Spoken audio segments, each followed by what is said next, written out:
truth is, I sold my house. My brother-in-law, Kevin, said. My husband and I were shocked, stunned into silence. The person most shocked of all was my mother-in-law. Why? Why would you do such a thing? Weren't you supposed to come pick me up? My mother-in-law was visibly upset, confronting Kevin. Calm down. Kevin tried to pacify her and started to explain why he did it. My name is Sandra. I do remote work with my husband Robert. The peaceful work environment where we could take breaks whenever we wanted satisfied both of us. Then my mother-in-law came to live with us. We were financially stable, so we didn't have any complaints. But why aren't you two going out to work? My mother-in-law would look at us disapprovingly as she said this. I felt exhausted at her words, as if the same thing was starting all over again. When my mother-in-law first questioned us like this, we explained that we were working remotely. But, aren't you just playing around? I've told Robert the same thing. Are you listening? When will you two start working properly? Aren't you thinking about your future life? My mother-in-law refused to understand our job. Ugh, I'm so worried. I wonder if I made a mistake coming to this house. I should have gone to Kevin's house. She would often sigh and say this. The Kevin she mentioned is Robert's brother. He has married a wealthy woman named Carol, who he found somewhere, and now he seems to be living off her wealth. My mother-in-law wasn't informed about this. Kevin asked us not to tell her. Kevin's house is not a small one like this. It's very large. It's like a foreign castle. Well, I'm planning to move to Kevin's house eventually, which will become my house. My mother-in-law would say this, waiting for Kevin to come get her. We knew that the day would never come when Kevin and his wife would come to pick her up. That's because Robert once suggested to his brother, who his mother dotes on, that she could live with him. However, Kevin refused to live with his mother. So, we ended up living together. And even though we were called unemployed for doing remote work, we resigned ourselves to the fact that that's just how she is. But an incident occurred that made it impossible for us to continue tolerating it. Out of the blue, we got a call from Kevin. I'll be coming over this weekend. Without waiting for a response, he hung up. What do we do? That guy hasn't changed a bit. Robert and I were baffled, and overhearing our conversation, my mother-in-law leaned in, looking delighted. He's coming to pick me up! Please, help me prepare to move! She said, and then dragged Robert off to her room. Robert looked troubled. Mom, Kevin's not coming to pick you up. He probably called because something happened. But she snorted, clearly unconvinced. That can't be true. But he didn't say anything about picking you up on the phone, right? He just didn't say it, Robert. I'm so tired of this house. You're probably hoping to make me your housekeeper, but that's not going to happen. We couldn't understand why she was having such paranoid thoughts. Since she came to our house, she got up whenever she wanted, didn't do any housework, and lived off the pocket money we gave her. Well, we weren't going to force my mother-in-law to stay, so we did as she said, packed her bags, and waited for his brother to come. Over the weekend, my brother-in-law and his wife arrived at our place. As soon as they entered our home, they had suspiciously ingratiating expressions on their faces. I had a bad feeling. Just then, my mother-in-law emerged with sparkling eyes. You finally arrived! Listen here, Sandra is totally inept at house chores, so I have to do them. And Robert completely ignores me. Isn't that terrible? She said that with a victim-like expression, pushed past Robert, and welcomed her brother into our home. You guys, don't mistreat Mom. There's no way we're doing that. We're giving her an allowance, and she's eating whatever she likes. Plus, Sandra is handling the house chores, Robert said, with a complicated expression on his face, but his brother just looked suspicious. Robert has always been a bit clueless, probably treating Mom badly without even realizing. And it seems Sandra isn't the considerate type. That's right! Kevin really understands me. Hearing this conversation, Robert and I couldn't help but scowl. Despite this, we decided to entertain our guests, and led the couple to the living room. We all sat around the living room table, with Robert and me on one side and the couple on the other. "Now, what are you sitting around for? Serve the tea!" "Huh? I thought you were going to make the tea, mother-in-law." "What are you saying? Making an old woman work? You see, Kevin? Sandra is this kind of person." My mother-in-law even started fake crying at that point. I was so stunned at her behavior that I didn't even feel like retorting. Once I had served the tea, the couple became solemn. The truth is, we sold our house. Robert and I were surprised and shocked at Kevin's words. The one who took the biggest shock was my mother-in-law. Why would you do something like that? Didn't you come to pick me up?" she asked, flustered, confronting Kevin. He tried to calm her down, saying, "Easy, easy," and then began to explain. "We've been in debt, and though we could repay the debt by selling the house, we're broke and have nowhere to live. So we came to discuss if we could stay here." "What? Debt?" "I was trying to start a business, but it didn't go well. Well, that happens, right?" Kevin, unabashed, laughed while saying this. Robert and I sighed in exasperation. "We only need to stay until we find a new house. Please, we have no one else to turn to." The couple bowed their heads together. I think our expressions must have been complicated. But if they had nowhere to live, we had no choice. We agreed to let the couple temporarily stay in our house. However, we made them promise to leave within a month. Kevin said, "Got it," and still laughing, went back to prepare to move their things. After they left, my mother-in-law sat silently, looking thoughtful. Robert and I assumed she was still in shock. The next day, the couple's stuff arrived right away. "This much? Where should we put it all?" "We're in trouble. We might have to sell some of it, or rent a locker." While discussing this and moving Kevin's things, my mother-in-law dropped a bombshell on us.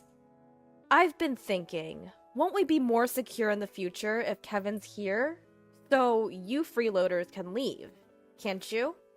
My husband and I were taken aback by my mother-in-law's abrupt statement. "If you insist, I can tolerate Robert staying, but I don't need a wife who can't do anything. Get a divorce, then the space that Sandra was occupying can be used for all these packages." My mother-in-law made this demand eagerly, her eyes shining, and looked to my husband for agreement. "What are you talking about?" He reacted as he usually did, completely astounded. Then, my brother-in-law and his wife arrived. My mother-in-law greeted them with joy. Although I was still shaken by her previous words, my husband decided to ignore them for the moment and asked his brother to deal with the packages. "There are more than I thought. Try to reduce the number, rent a locker, or sell some if you have to." When my husband said that, his brother glared at him and said, "What are you talking about? These are important packages. How could I sell them? And what if someone steals them from a locker? What if they get damaged? Are you going to take responsibility, bro?" My husband shook his head at his brother's selfish behavior. "This is our house, you know. It's only natural that you should endure some inconvenience, right? If you don't like it, find a place to live, quickly, and leave." At that moment, my mother-in-law shouted, "What are you talking about? Didn't I just say, if you two are not happy with Kevin and the rest, you can leave? You're basically freeloaders. You're not needed in this house. Kevin is trying to start a business, and all you two do is loaf around the house doing so-called remote work. You're a nuisance." My mother-in-law said this as if it were her own house. My husband and I looked at each other in disbelief. My brother-in-law and his wife were surprised at my mother-in-law's words, but then they started to smirk. That might not be a bad idea. "Mom, that's a good idea. Yeah, it's a hassle to look for a place, so we could live here. So sell this house to us. Right, Carol? I feel uncomfortable with you two around, so it would be helpful if you sold this place to us. Plus, it seems like our mother-in-law is on our side. So sell this place to us." My husband and I were dumbfounded at their words. "What nonsense are you?" my husband began, but was interrupted by my mother-in-law, who gloated. "See? Both Kevin and Carol are saying the same thing. So what will you do, Robert? If you're going to divorce, you can stay here. My mother-in-law glared at me triumphantly. I braced myself to retaliate, but my husband spoke first. Don't you just say whatever you want? Why does Sandra have to leave? My husband was red in the face with anger, raising his voice. Don't shout like that. It's better without a burden around, isn't it? My mother-in-law retorted, but my husband responded in an exasperated tone. You don't understand anything. This is Sandra's house. At my husband's words, my mother-in-law and brother-in-law and his wife gasped. My husband started speaking up to them, adding to the tension. This is the house that Sandra bought for our life together. What? What are you saying? Isn't it the husband's job to buy the house? There's no such rule. Moreover, Sandra covers all of Mom's allowance and living expenses. Sandra said she'd take on that burden because your pension is minimal, and it would be difficult for you to have financial freedom with just that. Robert was glaring at his mother-in-law with an intense expression. Despite this, my mother-in-law seemed to disbelieve, looking at me and snickering in disbelief. Unbelievable! Sandra just plays on the computer all day. She doesn't even do housework seriously. Wasn't my allowance coming out of my pension? Otherwise, there's no way Sandra could afford to give me $500 a month. Moreover, my mother-in-law continued, Sandra is the one managing my pension, isn't she? You might have told Robert otherwise, but I'm sure you're dipping into my pension. She puffed up her chest and glared at me. I glared back, not to be outdone. It's true, I've succeeded as a business owner. You're lying. Divorce this lying wife already. You should live here with me and Kevin and Carol. Besides, there's no proof that Sandra is earning money. There is. Here it is. With that, I pulled out my paycheck and showed it to her. The sight of it left my mother-in-law and Kevin and his wife slack-jawed. We've not used any of Mom's pension since she moved in here. If Mom ever wanted to leave, Sandra has been managing it so she could live independently. But instead, Mom, you've been bossing Sandra around, interfering with her work. You're the problem. If you don't like Sandra, you should leave, right now. I don't believe any of this. We don't mind if you and Kevin temporarily stay, but some patience should be expected. We didn't want you two to live here in the first place. We only agreed because you begged us. Robert said this, glaring at Kevin and his wife. Kevin and his wife broke out in a cold sweat, not used to Robert raising his voice. Just kidding! But you sure are earning a lot, huh? I wish you could teach me some business tricks. Right, Carol? Yeah. While it's true we were worried about living with our sister-in-law, it seems like she's a good person after all. Kevin and his wife smiled at each other, but my mother-in-law was unyielding. Don't act so high and mighty. You're just a bum. Enough. Robert, you should leave too. You should go outside and see how harsh this world can be. My mother-in-law, filled with conviction, refused to listen to anything we said afterward. Robert and I sighed in disbelief, interrupting her with, well, if that's how you feel, we'll pack our things and move to a new house. You guys will be stuck with a mortgage, but if that's okay with you, don't come crying to us for help. If you insist, mother-in-law, we'll leave. Even with a pension, maintaining your lifestyle will be challenging. But I guess that can't be helped, can it? At our words, my mother-in-law turned beet red and yelled at us to get out. Wait! You can't be serious! We don't have to do that, do we? Yes. If you two are here, we're safe. Kevin and his wife tried to stop us, but my mother-in-law gave us a fierce look and said, Don't you dare talk back. Kevin, you're going to be a CEO, aren't you? I don't mind you using my pension, so just start a company and show us how successful you can become. I'll show you what happens when you defy us. My mother-in-law's words were filled with intensity. Hearing this, we decided it was best to no longer get involved with her or Kevin's family and left the house. Of course, the mortgage on the house remained, but we changed the ownership to Kevin's name. Some time had passed since then. While there was some residual dissatisfaction from that incident, having been freed from my mother-in-law's sarcasm, we had resumed our normal routine. Just when we were working from home in our new apartment, as usual, my mother-in-law called my husband, crying. "Kevin has taken my pension and disappeared! He hasn't come back in a week! Carol and I are left alone in the house, and we're in trouble! Please help us!" She wept as she said this. After my husband calmed my mother-in-law, he asked why Kevin had gone missing. "I gave all of my pension to Kevin for his startup, but he ended up spending it all on gambling. When I confronted him about it, he disappeared!" She cried out desperately. Since my mother-in-law couldn't continue the conversation through her sobbing, the phone was handed to Carol. "Could you please call us back? We can't live like this. Ever since Kevin failed his startup and sold the house we were living in, our parents have disowned us. My dad won't forgive us for selling that house. We haven't been able to reach either our dad or mom since..." Carol pleaded with my husband. At the sight of them, my husband muttered, "I knew it," in a disgusted tone. "That's unfortunate, but don't involve us. We warned you when we left, didn't we? Even if you come crying to us, we won't help. You can report Kevin as missing to the police. It's none of our business." With that, he hung up. I was shocked, but my husband said, "They got what they deserved." And I agreed.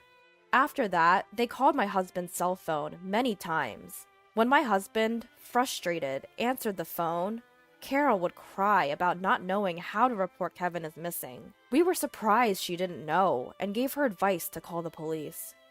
However, they still couldn't find Kevin. Just when we thought they might not find him, we heard that Kevin had been arrested for bank robbery in another state. Apparently, he did it to repay his debts. It seems it wasn't his first offense, and he would likely face actual jail time. Carol can't go back to her parents' home, and is still living with my mother-in-law in that house. It's uncertain whether or not she will divorce Kevin. That's probably the least of her concerns right now. She registered with a temp agency and is struggling with her first job ever, but she's somehow making ends meet every day. As for my mother-in-law, Kevin took all of her pension, and now she has to repay his debt. She has also started working part-time to repay the debt. My husband and I expressed sympathy for my mother-in-law and sister-in-law's family, but we have made it clear that we have no intention of helping them, and we have cut off all communication. They must be tasting the harsh realities of life that my mother-in-law always talked about. Despite the changes since my mother-in-law moved in with us, my husband and I are glad that we have returned to our peaceful days.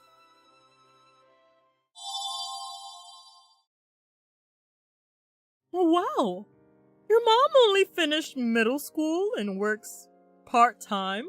Are you here for the money?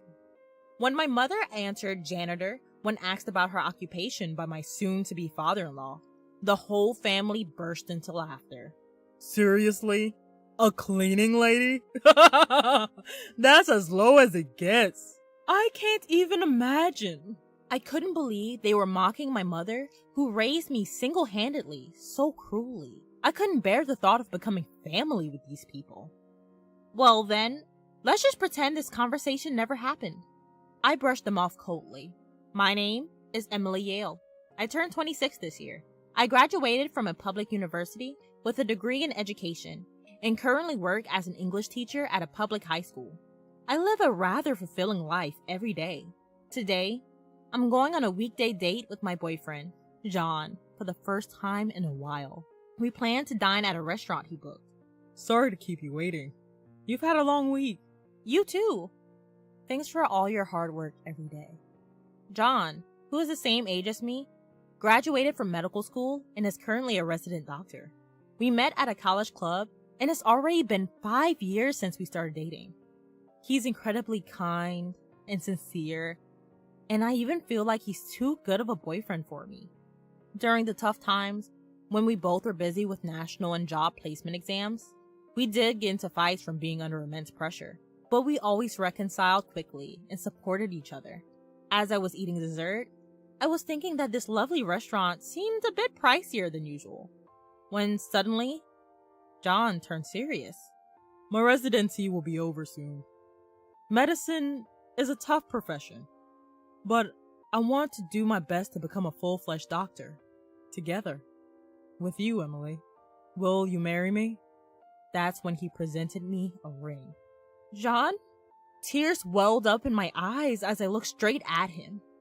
Thank you! I'm so happy! I think we can always support each other if we're together. With a trembling voice, I accepted his proposal. My mom should be happy for us, or so I thought while accepting. My mother, Linda, lost her husband when she was young and raised me all on her own. Her father, that is, my grandfather, once suggested that we live together, but she declined, and we have been living with just the two of us since then. The first time I met my grandparents was when I was in the upper grades of elementary school. Because I got married against my parents' wishes, I was young and stubborn, and couldn't rely on them right away. I might have caused you to suffer because of that. That's what my mom always said, but I don't remember ever feeling that way. My mother, who was always positive and kind, and showered me with unconditional love, is the most important person in my life. She is also the woman I aspire to be. When I went to report the engagement with John, my mom blessed us from the bottom of her heart. Congratulations! I'm so happy for you. I'm sure you'll be very happy with John. Thank you. I look forward to our future together, said John. And my mom was on the verge of tears. While feeling happy about the two of them, I said, we need to greet your parents as well. Thank you. I went to a boarding school from middle through high school and lived alone, even in college, so I don't see my family very often. But I think they'll be happy. Make sure to properly introduce yourself to John's family, dear. After all, you're about to become part of their family. My mother wholeheartedly supports us. I heard his family are all doctors. His father has his own hospital, and his mother is a stay-at-home housewife. And apparently, he has a younger brother who's 8 years younger than him. I hope we get along, but introducing myself makes me nervous. Don't worry. I'll arrange somewhere for us to meet. Yes, thank you. I'm nervous, but looking forward to it. I believe that a bright future was waiting for us. That is, until that day. The day of the meetup 2 months later. As we were waiting in the private room of a high-end restaurant, his parents and brother arrived a little late. Nice to meet you. This is my mom. My dad runs an internal medicine clinic. My mom is a full-time housewife, and this is my brother, who is a senior in high school. John and I introduced our families respectively. His doctor parents were dressed impressively as expected. However, his brother was a bit of a rebel, with brown hair, sloppy uniform, and constantly fiddling with his phone. After introducing ourselves, John started the conversation. I'm thinking of marrying her. With that, his father gently corrected him while stroking his mustache. First, let's get to know her family. If we're becoming family, we need to know about the other family's background and character. His mother also scrutinized us with assessing eyes. By the way, where's your father today? I've asked John to tell them that we are a single-parent household. Something is off. My father passed away when I was young, and since then, my mother raised me by herself, I explained. And his brother exaggeratedly distorted his face and said, Really? A single mother household? Unbelievable. This one, who said that with a smug attitude while crossing his legs, was his arrogant younger brother. What do you mean, unbelievable? My mother has raised me on her own until now. I'm deeply grateful for that. I couldn't help but raise my voice. Right, watch your mouth and put away that phone! John admonished him, and his brother turned away in a huff. You're a high school teacher, if I recall correctly? His mother pointed the arrow at me this time. Yes, I teach English at a public high school. As soon as I answered, his family voiced their true feelings all at once. A teacher? Huh! We don't have any in our family. And she's in the humanities? Isn't she unsuitable for our son? We wanted our son to marry a doctor's daughter. A public high school teacher seems plain and poor. I'm in a totally different world, already secured a recommendation for a medical school. Astonished at their blunt words, John raised his voice. She is a wonderful woman. She's very dedicated to her job. Don't talk to her like that. Then his father glanced at my mother. We haven't given our consent to their marriage yet. A single mother household and a teacher. What about you, ma'am? Can we ask about your educational background and job? My mother responded firmly to this. I've done various jobs since I lost my husband. Currently, I work as a janitor at a hospital and school. I only finished middle school. Before my mother finished speaking, his family looked at each other and began to laugh. Oh my, she only went to middle school and doing part-time jobs? You must have been very poor.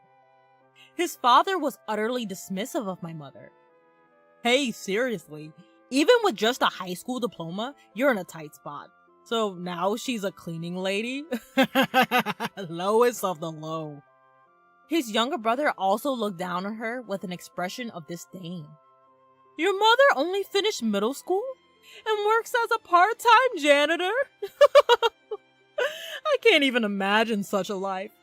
I, who married into a family of doctors, can't even begin to comprehend this marriage. Is it just for the money?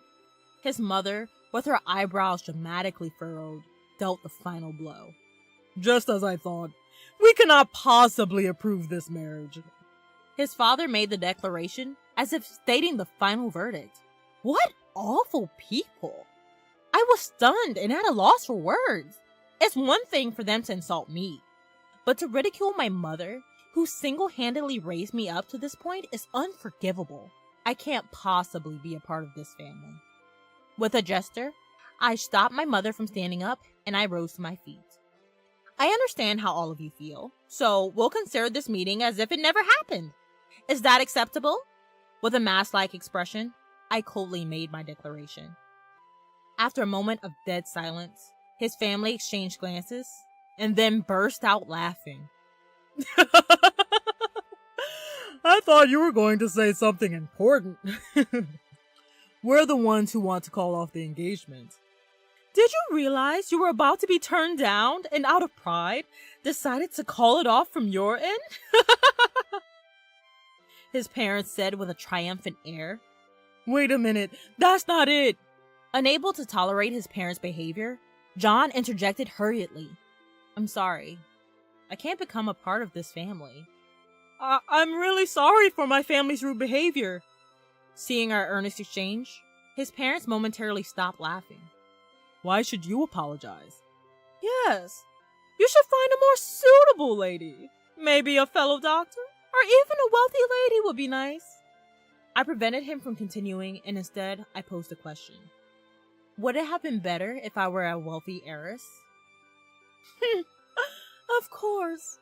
Even if you're not a doctor, being a wealthy heiress wouldn't be a problem. You could support our hospital, right, dear? That's right. That might even be more beneficial for us. His parents' posturing continued. Maybe it's about time I told them the truth. So, you're saying you would want to miss out on such an opportunity? What? They were unable to comprehend my words, and looked at me perplexedly. What do you mean? By marrying our son, we'll acquire some wealth? Where would a janitor and an ordinary teacher get that kind of money? Seeing his mother and brother like this, he sighed heavily and held his temple. What's wrong? You've been acting weird. In response to his father's oblivious question, John asked, Did you not listen to their self-introductions? Does the name Yale not ring your bell? He said and quickly looked up. What about it? It's not worth remembering such a family. Yale. His father seemed to get the hint. That's right. My grandfather is the chairman of Yale University, and the woman here is his daughter. What? Yale. Academy? The elite institution with everything from a kindergarten to a university? It even has a medical school and a hospital. His father's eyes widened in surprise. Yes. That Yale. You do know it, don't you? Now it's my turn to go off. No way. A daughter of Yale Academy dropping out of middle school? A janitor? It's impossible. Exactly. Your lie would be exposed instantly. If you feel bad, make up a better lie. I will further educate his disbelieving parents. My mother, she's a janitor in hospitals and schools, right? I'm talking about the hospitals and grad schools at Yale. What? She's undercover as a janitor. It sounds extravagant to call it an internal investigation, but her job is to observe the actual conditions of the school while cleaning to report any issues. This was a task requested directly from my grandfather. If you think it's a lie, you're welcome to verify. What? What? My detailed explanation finally seemed to lend some credibility. His parents suddenly began to panic. Why didn't you tell us something so important sooner? Yes. If we knew that, we would've. This is what happens when you don't listen to what people have to say. Such fools. I was interrupted before I could explain in detail. I was prepared to answer any questions, but it's unfortunate. I can't forgive the fact that even my precious mother was insulted, I responded quietly. The reason my mother dropped out of middle school was due to her poor health since childhood. She had a brother to carry on the family line, so my grandfather prioritized her health over education. As soon as she graduated from middle school, she moved to a country house and became healthier through ongoing treatment and rest. And there, she fell in love with my father, she said. She had a big argument with my grandparents, who wanted to marry her into a suitable family, and ended up leaving home to get married. They lived without relying on her family at all. However, when her husband passed away, and knowing that she was raising her daughters single-handedly, my grandparents recommended us returning home. But my mother didn't comply immediately. I was stubborn, she said. Knowing her, she must have felt guilty about running away and then asking to return home. Still, both wanted to see and introduce themselves to their grandchild. Gradually, the relationship improved over time. Changing her surname back to Yale was, of course, for my sake. Whether he was unable to comprehend the situation, his brother was dumbfounded. So I told him, "It seems you've been recommended for admission to the medical school." "Which university?" What? Suddenly changing the topic flustered John's brother. Oh, so sorry. We're talking about Vassar College's medical school? Oh. His mother realized something upon saying that. Vassar College is a sister school to Yale. If I talk about today's events, your admission through a recommendation could be revoked, right? Hey, stop joking around. That's right. Our son had been admitted and nothing can change that. We even paid under the table to make up for the lack of grades. Revoking it now would be a joke. His father slipped up. Bribery? Both John and I exclaimed in unison. You went that far, Dad? No, that's not what I... Cornered, his father was clearly flustered. His mother and brother by his side turned pale. So, with such lighthearted attitude towards admission, so it was about money after all. Did you bribe his teacher? No, like I said, that's not... The president of Vassar College is my uncle, you know. If I report this, I believe he will investigate it thoroughly. What? What authority do you have? You're so arrogant. This time, with her face beet red, his mom comes biting at us. I hold no authority here, but I was told I'd eventually work at Yale. Say what now? That's right. I obtained my teaching license, and I'm currently working as a public school teacher to gain a wide range of experience, under the condition that I would eventually work at the university. Upon hearing this, his mother's tone softened into a coo. Oh, now, let's calm down. Let's just let bygones be bygones. Your attitude will determine whether I approve of this marriage. Isn't that a fair deal? Yeah. Our son is also the heir of our clinic. He needs our permission to get married. You want to marry John, right? His father was also entirely on board. His younger brother also chimed in. Come on now, just let them get married. and tell her to not rat me out. Faced with these three selfish people, he yelled, I don't need permission from you people to get married. I'm cutting ties with all of you. What? At his fury, his family was stunned. I always thought you were pretentious because we come from a line of doctors.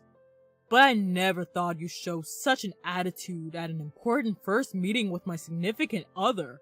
Hey, what are you saying? That's right. Cut ties? With us? Facing his parents, who were lost for words, he continued unflinchingly. I was utterly ashamed of the way you guys had spoken to her and her mom. And the idea of bribing someone to get my brother into med school? How foolish. What? I despise you all. I don't consider you my family anymore. I'm going to marry her and be happy. Please stay out of our lives for good. With his declaration of cutting off family ties, the parents were flustered. So, you're saying you're not taking over the clinic? But if our younger son doesn't get into medical school, there's no heir. He brushed off his parents' serious plea. I have no intention of taking over. I've been asked to stay on as a surgeon after graduation from Yale. I've been considering working as a surgeon at a hospital rather than being an internist at your clinic. What? I don't care. Let him take over the clinic. Hey, wait. Think it over. We have patients who come to us because they expect you to eventually take over. That's right. We'll be in trouble if you don't take over. Bro, I have no place to work at in the future. Say you'll take over. Ignoring the chaos of his family, he turned to my mother. I am truly sorry. I want to sever ties with my family here and build a home with your daughter. Please allow us to marry. His voice seemed to tremble a bit. You don't need to apologize. I didn't fall for you because you're a doctor. I fell in love with your kindness and sincerity. My mother, who was next to him, nodded and said, That's right. I know that you're a kind and respectable young man. It's amazing that you're a surgeon. I want to support your dreams and happiness. Thank you. I really appreciate it. As he continued to bow, my mother watched him with a smile. His family watched this scene in a state of shock. Mom, let's go home. There's no point in staying here anymore. Indeed. Then we shall take our leave. If there's anything else you need to say, please reach out here. My mother left the business card of Yale's legal advisor as she left. 1 year since then, John and I are married and living happily together. He stayed at the hospital after graduating from Yale, working as a diligent and skilled surgeon. Despite his busy days with little sleep, I'm happy to see him working enthusiastically. My grandfather, who took a liking to him, said, I hope you'll join our university's hospital in the future. As for his family, firstly, the truth about my brother-in-law's bribery was revealed, and the teacher who accepted the money was strictly punished. My brother-in-law was already a delinquent and didn't have the grades, so his admission through recommendation was revoked. He tried to get into med school through general admission, but of course, he didn't pass. He's supposed to be studying while taking a year off, but with his attitude, it's questionable how seriously he's taking it. That guy needs to experience hard work and hardship, and how to understand others' feelings. He was shrugging too. His parents' clinic was losing patients due to the arrogant attitude of the director. People who had high hopes for my husband left as soon as they realized that he wasn't going to take over, accelerating the clinic's financial difficulties. His mother, with her attitude, turned all the nurses and office staff against her, so most of them quit. News about the bribery for college admissions spread, and they were ostracized by relatives and the industry, finally deciding to close the clinic. As for me, at my grandfather's request, he hopes not only for me to be an educator, but eventually to contribute to management as well. I've begun studying administration of educational institutions. Guided by my uncle and seniors, I want to learn and grow little by little to become a better professional. Seeing me, my mother said, It's wonderful to see our family become even more united. The one who's really happy to hear such words is me. I want to give back even more in the future. While my days are indeed busy with a mountain of things to learn, I am blessed to have the life I am leading, and am very grateful for the support I receive from my beloved mother and husband.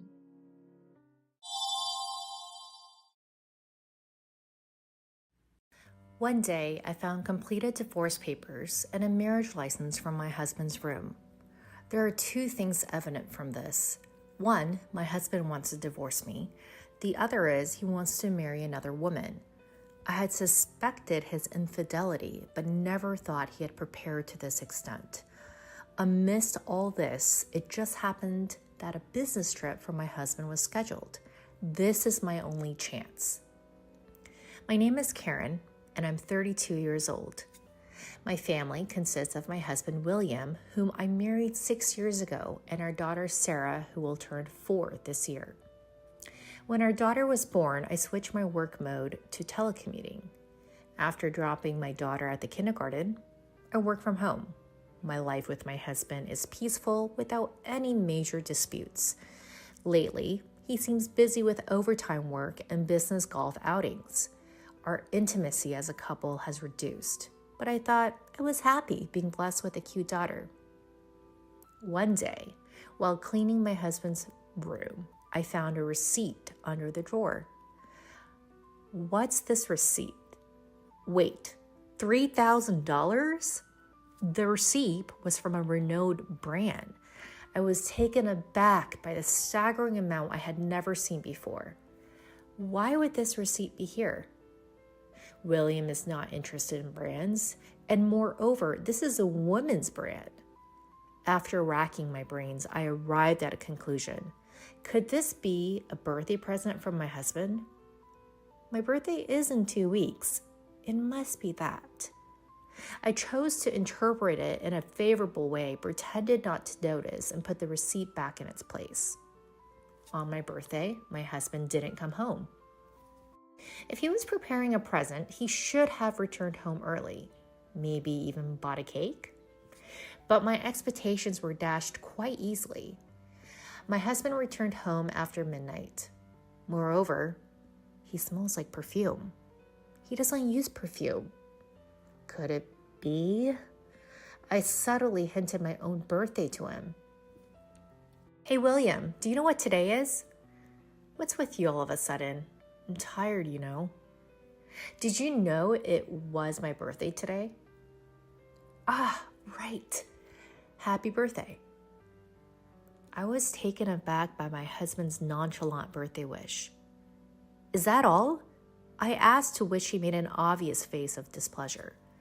What do you mean by, is that all? You're over 30, aren't you? We're not at an age to celebrate each birthday.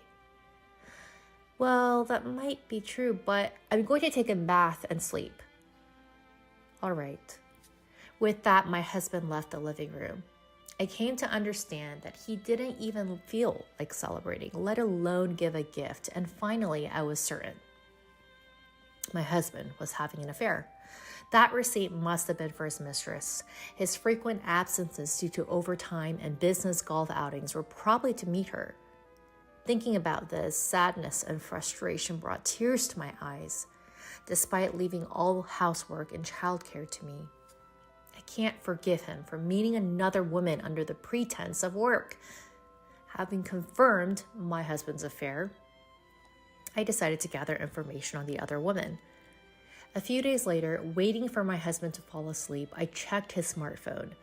The evidence of the affair was quickly found in his chats and pictures. Surprisingly, my husband didn't have just one mistress, but 2. Unbelievable. An affair is already intolerable, but 2 other women? What on earth is he thinking? My beloved man turned out to be such a despicable person. I was deeply disappointed.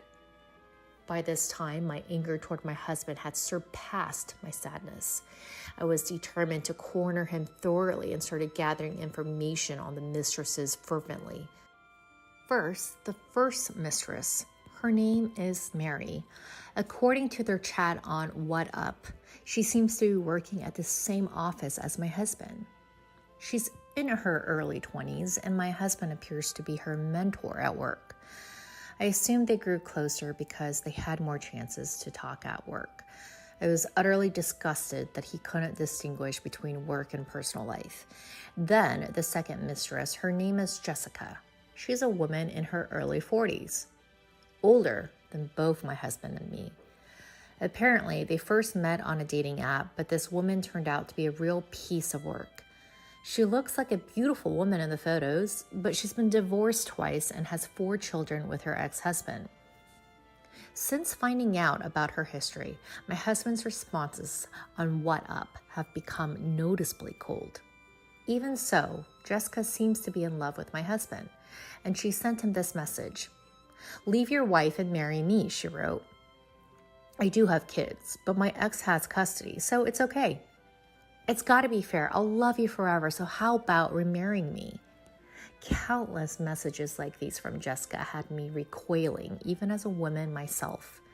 Yet, in stark contrast to Jessica's intense affections, my husband appeared to want to end things with her. The reason was simple. His heart belonged not to Jessica, but to Mary from his office. Conversations with Mary on his messaging app hinted at plans of marriage. To him, it seemed Jessica and I were just obstacles in his way. I can talk about it nonchalantly now, but when I first discovered his infidelity, it was a real shock. Despite having our daughter Lena, the thought of him neglecting our family to enjoy an affair filled me with more anger than sorrow. Considering Sarah's future, I decided to divorce him. I initially planned to demand substantial alimony and child support. However, simply milking him for money and saying bye-bye didn't sit well with me. Tossing us aside and seeking his own happiness after paying us off, I wouldn't stand for it. How should I punish him? As I pondered this while cleaning his room, I found some papers in his drawer. To my surprise, they were filled out divorce and marriage papers. Huh? What's this? They already filled out? I couldn't believe it. I knew he wanted a divorce, but I didn't expect him to have papers ready for marrying his mistress. My hands trembled with the papers, my anger simmering. I won't forgive him. I'll use any means necessary to drag him into the deepest pits of hell. Thus, I decided to take revenge on my husband and immediately set about preparing. A few days later, my husband, just sent back from work, began to converse unusually. "I've got a business trip this weekend." "Really? How long will you be away?" "A week in Chicago. Get my stuff ready, would you?" "Sure, I got it." I wasn't sure if he was really going on a business trip, but that didn't matter right now. Such a perfect opportunity didn't come by often. I planted a small GPS tracker in his travel bag. As expected, his destination wasn't Chicago, but Los Angeles. He'd likely gone on a trip with his real love interest, Mary. I messaged Jessica, the second woman, and arranged to meet behind my husband's back. At first, she was suspicious, but when I revealed my intention to divorce, she eagerly agreed. A few hours later, I met with Jessica and spoke to her plainly. "Nice to meet you. I'm Karen, William's wife. I'll get straight to the point. We're getting a divorce." "Huh? Are you serious?" "Of course. Look at this. It's the divorce papers that my husband prepared. I've already signed them, and I'm going to file them right away." "But why are you telling me all of this?" "I thought I should hand this over to you." As I passed the already filled out marriage certificate to Jessica, she widened her eyes in shock. This is this. It seems like my husband wants to divorce me and remarry with you. I thought it would be better to give this to you in advance. That's why I brought it." "Is that so?" "So, he really understood my feelings." She must have been overjoyed. She didn't doubt a bit and readily accepted the marriage certificate. Surprisingly, Jessica even offered to pay alimony voluntarily and started writing an agreement on the spot. Well, there's no harm in accepting, so I took the agreement and we went our separate ways. I then headed straight to the city hall and submitted the divorce papers without a hitch. Now, everything is in place. all that's left for me is to finish moving out and wait for my husband to return. That day, I was at my parents' home with my daughter. I had already explained the situation to my parents, but upon seeing me in person, my mom asked me with a concerned look, "Karen, are you really okay?" "I'm fine, Mom. The divorce papers have been accepted, and I'll explain it all to Sarah soon. I just need some peace right now." "But what about Fair? You are going to talk to him, right?" "Yeah, he's supposed to be back from his business trip tomorrow. I suppose he'll contact me then." The next day, my ex-husband, who had returned from his affair trip, called me in a panic. "Karen, where the hell are you right now?" "Where?" "I'm at my parents' house." "At your parents'? Why so sudden? Our daughter isn't here and all the stuff in the room is gone. Did you do a thorough cleaning? When are you coming back?" "What are you talking about? Sarah and I aren't coming back to that house." "Huh?" Not understanding, he blurted out in a ridiculous voice. This was the perfect opportunity to drop the bombshell about his affair. "So, by the way, you've been having an affair, right?" "What the hell are you talking about? And you want a divorce, right? That's why you prepare the divorce papers, isn't it?" How did you..." "So I was right. Since you wanted this, I went ahead and filed the divorce papers." "What? You did? You filed the divorce papers?" "Indeed. You'll be paying the alimony and child support for Lena, right? You do have at least that much responsibility, don't you?" I said firmly. After a moment of silence, he replied, Of course, that's the plan. I didn't think you'd notice my affair, but if we already divorced, then there's nothing left to do. I'm willing to pay what needs to be paid." "Well, that's good to hear. As long as you pay the alimony and child support properly, that's fine by me." "Right, yeah. Thanks for everything, Karen. You're really understanding. I truly appreciate it." Despite having 2 affairs, my ex-husband showed no signs of remorse. And yet, he had the audacity to try to end our relationship cleanly. I was incredibly frustrated. Why was he trying to make things end smoothly after having multiple affairs? Shouldn't an apology come first? So I decided to expose everything to my despicable ex-husband. Oh, by the way, I've also delivered the marriage registration to your new wife. Huh? New wife? Don't play dumb. You know Jessica, who's madly in love with you? She was one of your affairs, wasn't she? Wait a minute, Karen. You're joking, right? Tell me it's a lie. His voice was shaking so much that I could tell even over the phone.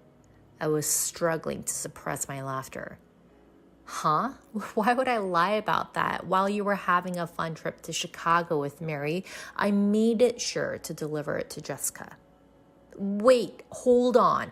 Why Jessica of all people? I wanted to marry Mary.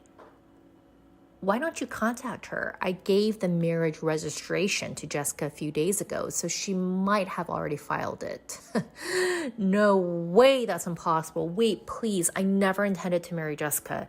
My ex-husband was begging me, his voice full of tears. Please, Karen, help me. I'd rather not divorce you than marry Jessica. Huh? What are you saying now? Jessica's crazy. She's like a half stalker. No matter what I say, she won't leave me alone. She's so persistent. That's what happens when you meet people on dating apps. You reap what you sow. Okay, I got it. I'll remarry you, Karen, so please help me. What about Mary? I thought she was the one you wanted. I'll break up with Mary. I realize that you're the one for me. I won't look at other women, so please help me. No. Huh? Why should I have to help a piece of trash like you who cheated while we have a daughter? Do you even understand your position? You were involved with other women and despite having a family. Do you think you can get off with just paying alimony and child support? Are you a fool? Karen, please forgive me. Don't call me by my name so casually. I will never associate with you again, and I will never forgive you. I won't let Lena meet you. And if you show up in front of us, I won't hold back. Never interfere with me and Lena's life again. After saying that to my ex-husband, I hung up. He kept calling back nonstop, but I never picked up. Later, after our divorce negotiations, it was decided that he would pay a large amount of alimony and child support for our daughter. And of course, I made sure to claim appropriate alimony from his 2 affairs as well. Let him feel the full consequences of laying a hand on a married woman. I heard that right. After divorcing my ex-husband, Jessica made a bold move into the house he used to live in with me. This blindly in love woman, armed with a ton of luggage, moved right in. "Why are you here?" he stammered. "Why? Because we're finally husband and wife, aren't we? We can finally live together," she cooed. "No, you've got it all wrong. I had no intention of marrying you." "There's no need to be shy, sweetie. I received the marriage license from your ex-wife, and I've already submitted it, okay?" "But that was Karen's doing." "Don't worry about the details, okay? As long as I can be with you in any shape or form, I'm happy." "Oh, help me." Just when he thought his ordeal was over, his hell wasn't done. Not long after Jessica moved in, Mary, the other woman he was having an affair with, barged into the house. And that's when Jessica and Mary met face to face. Instantly guessing what was going on, the 2 women started a full-on catfight. "Who are you? Why are you in his house?" "Who the heck are you? I'm his wife." "Wife? I thought he split from his wife." "He did, to remarry me. I don't know who you are or where you're from, but don't interfere with our love." I can't believe it. He said he wanted to marry me and he's already registered with another woman? I was chosen. You weren't. Simple as that. What? I've had enough. An exasperated Mary ended her relationship with him. She filed a complaint about his infidelity to his workplace, and my ex-husband was fired. Now he's working multiple part-time jobs and is barely scraping by, still paying me alimony and child support. His life is tough, and Jessica, his pushy wife, keeps nagging him.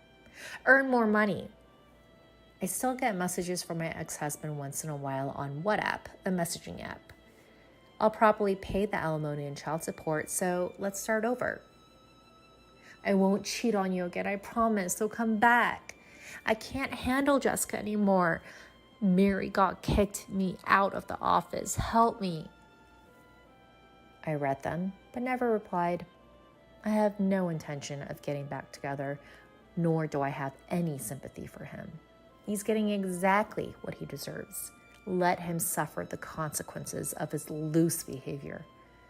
I'm considering blocking his contact and leaving the rest to my attorney. As for me, I'm living a peaceful life back at my parents' house. My daughter is about to start elementary school soon, so I plan to explain the situation with her father. It will probably be hard for my young daughter to face the harsh reality, because her father has been taken from her. But I intend to explain it to her as many times as necessary until she understands. I'm sure that when she grows up, she will understand. For now, my parents are supporting me. I look forward to enjoying the future happy times with them and my daughter.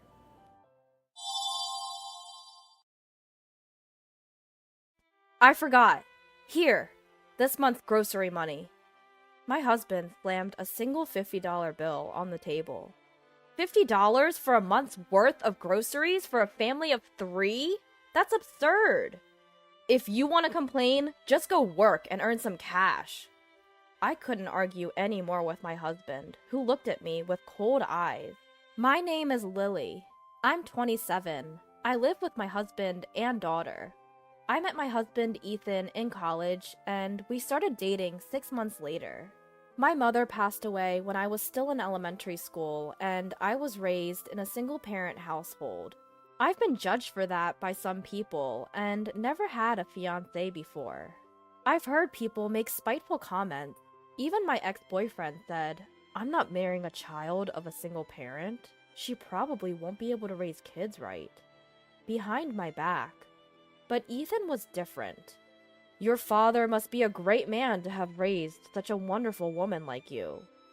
When he said that, tears welled up in my eyes. I was certain Ethan would always be on my side, no matter what happened. I was convinced then. After graduation, we both joined my father's company. 3 years later, Ethan and I decided to get married. I was brought up in a single-parent household, and my father has always been concerned about me. Although my father wanted Ethan to take after his business, Ethan's family strongly opposed, so we had to give up. I became Ethan's wife and moved into his family home, and so our marriage life began. Within half a year, we were blessed with a child. After that, I left my father's company. I want to start a happy home, surrounded by children. I was delighted that I was getting closer to the happy family life I had dreamed of. Little did I know that a hellish life would start after our child was born. One evening at dinner. "Hey, are you trying to upset me by serving me this nasty food? Remake this." Shocked by Ethan's voice, I tried to calm his anger while at the same time soothing our newborn crying daughter, Emma. "I'm sorry, but I ordered it from a diner, you know? It's good, right? Don't talk back! And you didn't cook it yourself! Both your housework and childcare. Do it right. Can't you stop taking your anger out on us? Why the hell are you my wife if you can't even cook a decent meal? Useless!" Ethan spat out these words and then headed to his room. Why did it turn out this way? The man who was once so kind, I could find no trace of him anymore. He seemed like a different person. Ever since Emma was born, Ethan's behavior had been gradually changing. He'd get irritated at every little thing, belittle me, saying, "You can't even earn money, useless." Or, "Can't even handle being a stay-at-home wife. That's why women from single-parent families are..." And if anything upset him, he'd raise his voice. When I'd ask about his work, he'd ignore me, seeming either tired or absent-minded. After all, Ethan was the one who said he wanted me to be a stay-at-home wife, to support the household, which is why I quit my father's company in the first place. He would have an attitude and say harsh things at me, like that made him feel better. As much as I was disgusted by his attitude, knowing the hardship of being a single parent, I couldn't divorce him for Emma's sake. It seems like Ethan was doing well at work. In the midst of his hectic work schedule, he would call my father and occasionally ask for advice. But in reality, sometimes I'd look at a picture of me and my mother from my childhood that was displayed in the room, and I couldn't help but sigh. I wish I could have consulted with Mom. Living this way for 3 years. One day, I almost forgot. Here, this month's groceries. What Ethan slammed down in front of me was a single $50 bill. Feeding a family of 3 with $50 a month? That's impossible! What happened to our money? Saving up and working with the amount given is the job of a stay-at-home wife, isn't it? Since you're always at home, you should be able to use your brain and figure something out. That's impossible. Let me manage our living expenses. I can't. I have many gatherings to attend to anyway. Practically, it's only for you and Emma. So $50 should be enough, right? That's not... With that, Ethan left the room. You're such a wonderful woman. Your dad must be a really admirable person for raising you. Where did the Ethan from that time go? Or is this harsh Ethan his true self? I've often thought about running away, but I can't do it because of my daughter. The hardship of raising a child alone. Ugh, if only my mom were alive. I've contemplated divorce a few times, but the thought of burdening my daughter with a single parent overpowered that, and I could not muster the courage. However, that's not to say that I just accepted the situation and blindly followed Ethan's lead. I've asked him to increase the food budget several times, and I've also looked for work from home jobs and other employment opportunities behind his back. Even so, a monthly food budget of $50 does not allow me to provide decent meals for my daughter. I had been using my savings from the time I was single to supplement our monthly food budget, but there's a limit to my savings. I had been making it a priority to make sure my daughter ate nutritious meals. However, it was impossible to keep up such a grueling lifestyle of frugality, and my body finally reached its breaking point. If I collapse, who's going to take care of my daughter? Maybe I should ask my dad for help. And so I decided to call my father. But after discussing it with him, whether it was from relief or exhaustion, I immediately fell into a deep sleep on the sofa. When I suddenly woke up, the first thing I saw was my daughter's sleeping face. The trace of tears was clearly visible in her eyes. "Grandpa, Mommy's awake!" Really? That's a relief. Next, my teary-eyed father peeked in. Not understanding the situation, I stared at his face for a while. "Lily, we were really worried about you." "Dad? Where are we?" "We're in a hospital. To collapse from malnutrition in this day and age? What on earth happened?" My father was holding back tears, his words choked with emotion. He might have been crying the whole time I was asleep. My father has always been a crybaby. "I'm sorry for making you worry, but why are you here? What about work? Don't you remember? You called me for help, and when I called back because I was worried, Emma answered and told me you had collapsed. That's why I rushed over and called an ambulance." Saying that, my father gently stroked my daughter's head. "Thank you. We were saved because you told Grandpa." "I'm glad Mommy is okay." My daughter, praised by her grandfather, was all smiles. I would have never imagined my daughter Emma growing up to be such a strong individual. Perhaps she took me as a bad example to learn from.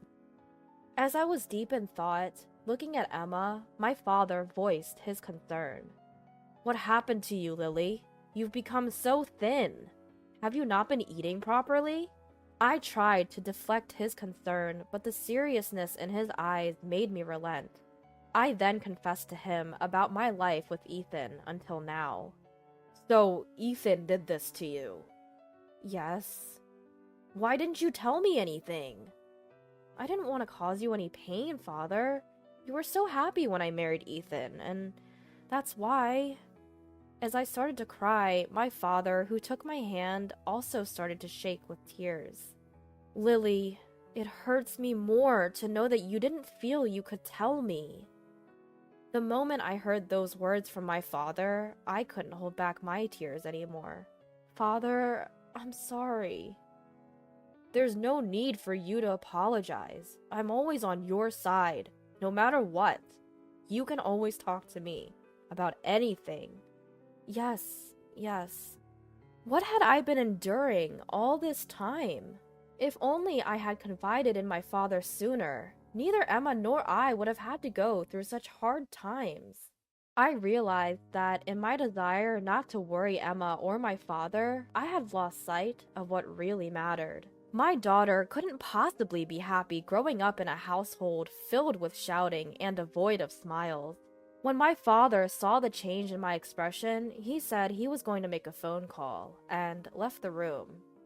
After a while, he came back, and we talked for a good hour before Ethan arrived at the hospital. "Hey, don't call my office for trivial matters!" Ethan stormed into the room, clearly annoyed, but quickly changed his tone when he saw my father. "Oh, father-in-law." On the other hand, my father was calm in the face of Ethan's rude behavior, which he had never seen at work.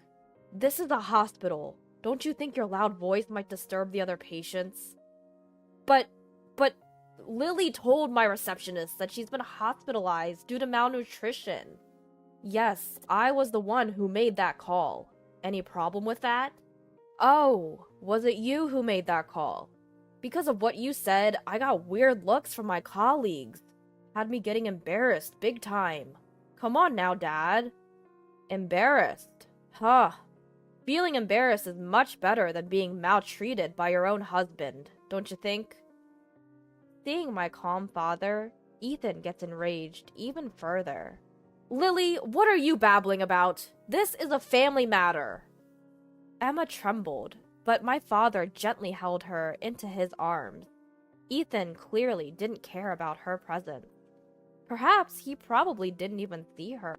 Now Ethan was going off at me, but strangely, my heart remained calm. Was it thanks to my father sitting next to me, or my daughter being there? I was able to confront my husband with an attitude that even surprised me myself. What? Are you going to hit me? Hey! You're feeling pretty bold today, aren't you? Acting all high and mighty. As I was about to snap back, my father gently restrained me and stepped in. Ethan, before you yell at my daughter, don't you think you have something to say to me? What would that be? Ethan asked back with a puzzled face. Though his veins were bulging with anger, my father continued the conversation calmly. You should be receiving a decent salary, yet you won't even feed your own daughter. What's the reason for that? What are you spending your money on? My husband fell silent.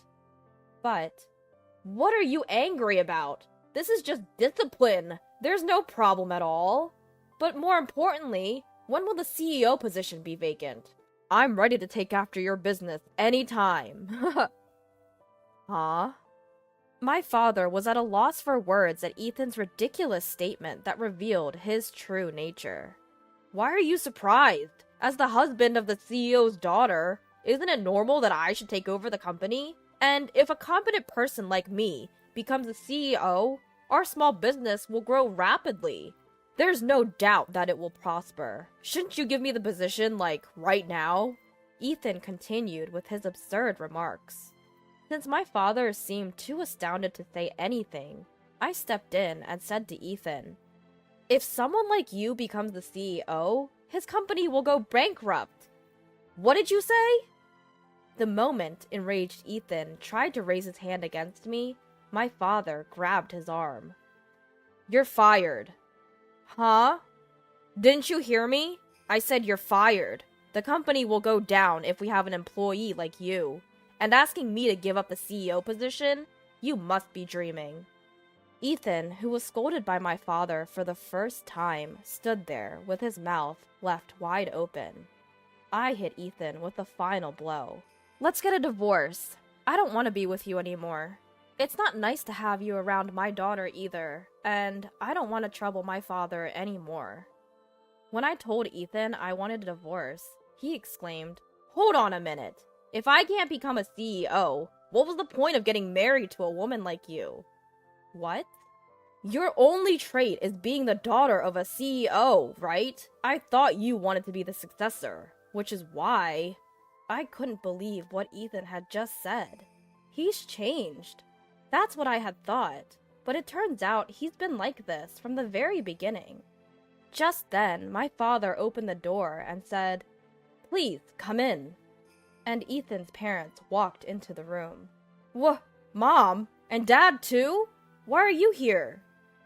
Ethan started to panic all of a sudden. My in-laws started to kneel in front of me. I told them, It's not your fault. Please lift your head. And had them sit down. Then, with a beet red face, Ethan started to get lectured. We came as soon as we got the call. We heard from outside. What are you doing to your dear wife and child? We're disowning you. What? Then my daughter handed the divorce papers to my mother-in-law. Here you go. It seems she knew I had them in my bag all along. What the heck? How convenient, said my mother-in-law as she accepted the divorce papers and then signed and stamped them before leaving with Ethan. Please do divorce this man. As for alimony and child support, leave it to us. We'll make sure he pays.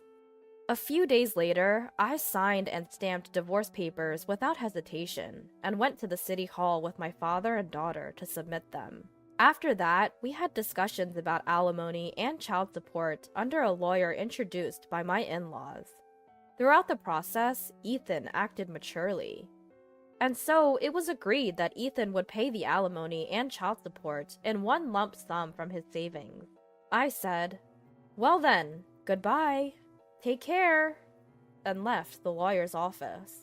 A year has passed since then. I'm now working part-time at my father's company. "You're more competent than that man, Lily. You being here is a great help," my father said, and considering our future, I decided to work only during daycare hours. Me being quick at working on accounting calculations, people around me started to joke around, saying, "Lily's our next CEO! My daughter is really something. Should we do that?"